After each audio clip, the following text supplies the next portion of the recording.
ভোটের আগে এবার শ্রমিকের দরবার। দলের নিচু তলার কর্মীদের সঙ্গে সরাসরি কথা বলবেন রাজ্য বিজেপির নতুন সভাপতি।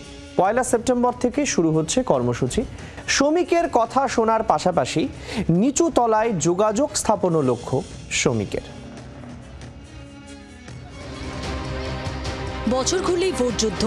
বাংলার কুরুক্ষেত্রে পা ফেলার আগে সৈন্য দলকে তৈরি করছেন সেনাপতি। সেই লক্ষ্যেই বসতে চলেছে দরবার। ভোটের আগে দলের নিচুতলার কর্মীদের সঙ্গে সরাসরি কথা বলবেন বিজেপির রাজ্য সভাপতি শ্রমিক ভট্টাচার্য। জানা গিয়েছে ১ সেপ্টেম্বর থেকে শুরু হচ্ছে গেরুয়া শিবিরের নতুন কর্মসূচি। আর এই কর্মসূচির পোশাকি নাম কার্যকর্তা বন্ধুদের দরবার। ১ সেপ্টেম্বর থেকে প্রতি সোমবার দুপুর ২টো থেকে ৬টা পর্যন্ত মুরলীধর সেন লেনের বিজেপি অফিসে থাকবেন শ্রমিক। সেখানেই নিচুতলার কর্মীদের সঙ্গে সরাসরি কথা বলবেন রাজ্য বিজেপির নতুন সভাপতি।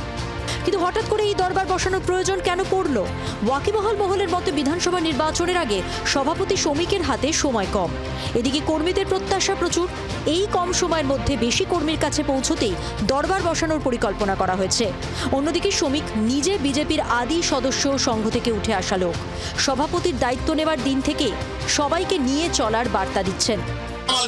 লড়াই নেই, সমস্ত বিজেপি এক আছে, কেউ বসে যায়নি, কেউ অন্য দলে চলে যায়নি। এই পরিস্থিতিতে শুধু নেতাদের কথা নয়, মাটি কামড়ে কাজ করা কর্মীদের মুখ থেকেও পিচ রিপোর্ট নিতে চাইছেন রাজ্য বিজেপির নয়া ক্যাপ্টেন।